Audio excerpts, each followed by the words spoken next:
നമസ്കാരം. മലയാളി വാർത്ത ഇൻസൈഡിലേക്ക് സ്വാഗതം. എക്സാലോജിക് പണമിടപാട് കേസിൽ വീണ ടിക്കെതിരെ ഗുരുതര ആരോപണം ഉന്നയിച്ച എൻഫോഴ്സ്മെന്റ് ഡയറക്ടറേറ്റ് പത്രക്കുറിപ്പിൽ ഇറക്കിയതിന് പിന്നിൽ കൃത്യമായ രാഷ്ട്രീയ ലക്ഷ്യമുണ്ട് എന്ന് CPM സംശയിക്കുകയാണ്. സാധാരണ അന്വേഷണ ഏജൻസികൾ സ്വീകരിക്കാറില്ലാത്ത രീതിയിൽ കുറിപ്പിൽ മുൻ മുഖ്യമന്ത്രി പിണറായി വിജയന്റെ മകൾ എന്ന് പ്രത്യേകമായി പരാമർശിച്ചത് രാഷ്ട്രീയ അജണ്ടയുടെ ഭാഗമാണെന്നാണ് പാർട്ടിയുടെ വിലയിരുത്തൽ. അന്വേഷണത്തിന്റെ അടുത്ത ഘട്ടം CPMന്റെ മുൻനിര നേതാക്കളെ ഉന്നമിട്ടാകാനുള്ള സാധ്യത ഏറിയതോടുകൂടിയാണ് ശക്തമായ രാഷ്ട്രീയ പ്രതിരോധത്തിലേക്ക് കടക്കുന്നത്. എക്സാലോജിക് വിഷയം പാർട്ടിയുടെ നേരിട്ടുള്ള പരിഗണനാ വിഷയമല്ലെന്ന നിലപാടിലാകും CPM നിൽക്കുക. മറിച്ച് കേസുകളുടെ മറവിൽ പാർട്ടി നേതൃത്വത്തെയും ഭരണത്തെയും തകർക്കാൻ കേന്ദ്ര ഏജൻസികളെ ദുരുപയോഗം ചെയ്യുന്നതിനെതിരെയാണ് പൊരുതുന്നത് എന്ന് രാഷ്ട്രീയമായി സ്ഥാപിക്കാനാണ് നീക്കം. വരും ദിവസങ്ങളിൽ കൂടുതൽ നേതാക്കളിലേക്ക് അന്വേഷണം നീളുമെന്ന സൂചന ഉള്ളതിനാൽ തന്നെ ജനകീയ ബോധവൽക്കരണത്തിലൂടെ പ്രതിരോധം തീർക്കാനാണ് തീരുമാനം.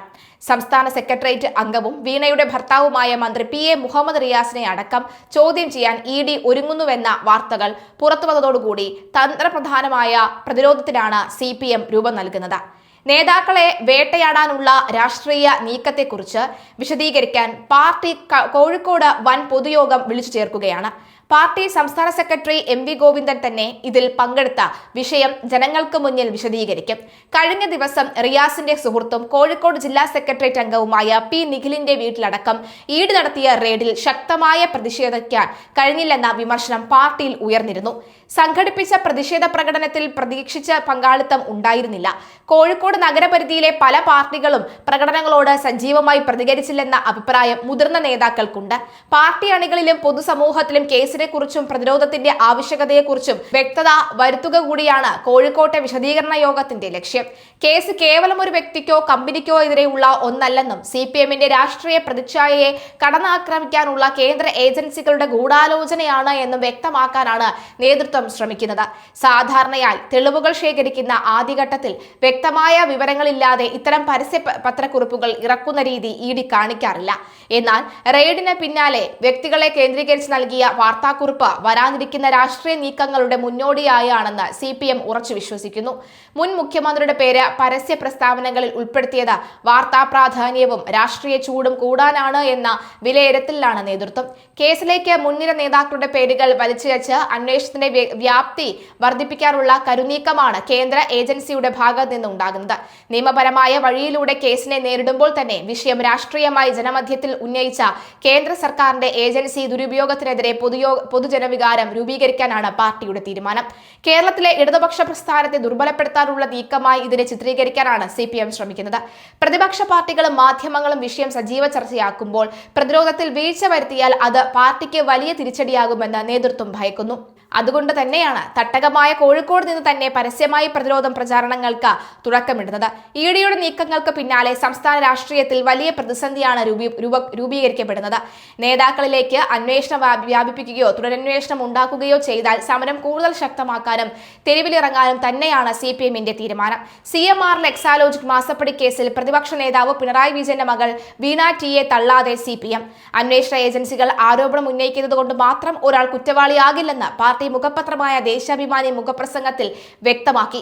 EDയുടെ രാഷ്ട്രീയ വേട്ട വിലപോകില്ലെന്ന തലക്കെട്ടിലാണ് കേന്ദ്ര സർക്കാരിനും അന്വേഷണ ഏജൻസികൾക്കുമെതിരെ രൂക്ഷ വിമർശനം ഉന്നയിച്ചിരിക്കുന്നത്. രാഷ്ട്രീയ ആയുധമായി കേന്ദ്ര ഏജൻസികൾ, കേന്ദ്ര ഭരണാധികാരികൾ അന്വേഷണ ഏജൻസികളെ പ്രതിപക്ഷത്തിനെതിരെ ഉപയോഗിക്കുന്ന പ്രവണത പലപ്പോഴുമായി ഉണ്ടായിട്ടുണ്ടെന്ന് മുഖപ്രസംഗം കുറ്റപ്പെടുത്തുന്നു. മോദി സർക്കാർ അധികാരത്തിലേറിയതോടുകൂടി രാഷ്ട്രീയ എതിരാളികളെ നേരിടാനുള്ള ഏറ്റവും വലിയ ആയുധമായി കേന്ദ്ര അന്വേഷണ ഏജൻസികളെ വ്യാപകമായി ഉപയോഗിക്കുകയാണ്. സോണിയാഗാന്ധിയും രാഹുൽ ഗാന്ധിയും ഉൾപ്പെടെയുള്ള പ്രതിപക്ഷ പ്രമുഖ നേതാക്കളെ അന്വേഷണ ഏജൻസികളെ ഉപയോഗിച്ച് രാഷ്ട്രീയമായി ഇല്ലാതെയാക്കാൻ ശ്രമിച്ചിട്ടുണ്ട്. സർക്കാരിനെ വിമർശിക്കുന്ന മാധ്യമങ്ങളെ ED ഉൾപ്പെടെയുള്ള ഏജൻസികളെ ഉപയോഗിച്ച് നിശബ്ദമാക്കാൻ ശ്രമിച്ചതിന്റെ നിരവധി അനുഭവങ്ങളുമുണ്ട്. മാധ്യമ വിചാരണയും ഭീകരതയും CMRL എക്സാലോജിക് വിവാദവുമായി ബന്ധപ്പെട്ട അന്വേഷണത്തിന്റെ പേരിൽ CPMനെയും പാർട്ടി നേതാക്കളെയും ലക്ഷ്യമിട്ടുള്ള രാഷ്ട്രീയ പ്രചാരണം ശക്തമാക്കുന്ന സാഹചര്യത്തിലാണ് ഇക്കാര്യങ്ങൾ വീണ്ടും പ്രസക്തമാകുന്നത്. പാർട്ടി നേതാക്കളുടെ സ്വകാര്യതകളിലേക്കും കടന്നുചെന്ന് അന്വേഷണത്തിന്റെ പേരിൽ ഭീകരത സൃഷ്ടിക്കുകയാണ് അപസർപ്പക കഥകൾ മെനയുകയും കേസ് വലിച്ചു നീട്ടുന്നതും ദുരൂഹമാണ്. കുറ്റകൃത്യങ്ങൾ അന്വേഷിക്കുകയും തെളിവുകൾ ശേഖരിക്കുകയും നിയമാനുസൃതമായി കുറ്റപത്രം സമർപ്പിക്കുകയും ചെയ്യുക എന്നതാണ് അന്വേഷണ ഏജൻസികളുടെ ചുമതല. എന്നാൽ കോടതികളിൽ റിപ്പോർട്ട് സമർപ്പിക്കാറുണ്ടെന്നല്ലാതെ മാധ്യമങ്ങൾക്ക് ഓരോന്ന് പറഞ്ഞു കൊടുക്കാറില്ല. അന്വേഷണത്തിന്റെ പേരിൽ മാധ്യമങ്ങളിൽ ആരോപണങ്ങളുടെ പെരുമഴ സൃഷ്ടിക്കുന്നത് രാഷ്ട്രീയ പ്രചാരണത്തിന് ഉപകരണമാകുന്നതിന്റെ ഭാഗമാണ്.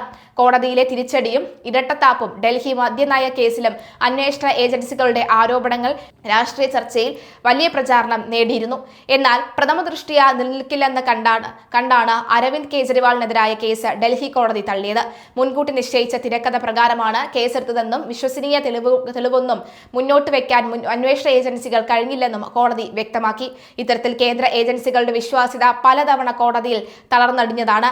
ഇപ്പോൾ കേവലം സൃഷ്ടിക്കുന്ന കേസിൽ 182 കോടി രൂപയുടെ ക്രമക്കേടാണ് കേന്ദ്ര ഏജൻസികൾ നേരത്തെ ആരോപിച്ചത്. നിലവിൽ ഒരാൾക്കെതിരെ പറയുന്ന 2 കോടി കഴിച്ച് ബാക്കി 180 കോടി രൂപയുടെ ഇടപാടിനെ കുറിച്ച് ED അന്വേഷിച്ചോ എന്ന മുഖപ്രസംഗം ചോദിക്കുന്നു. എന്തായാലും മുൻ മുഖ്യമന്ത്രിക്ക് പാർട്ടിക്കും ഇപ്പോൾ മുതൽ പ്രതിരോധിച്ചു തുടങ്ങിയില്ലെന്നുണ്ടെങ്കിൽ അടുത്ത EDയുടെ വരവ് ഒട്ടുമേ പാർട്ടിക്ക് പ്രതിരോധിക്കാൻ കഴിയില്ല എന്ന് വരുമെന്ന് നേരത്തെ മുൻകൂട്ടി കണ്ടതിന് പിന്നാലെയാണ് ഇത്തരം ഒരു നീക്കത്തിലേക്ക് പാർട്ടി മുഖപത്രവും കടന്നിരിക്കുന്നത്.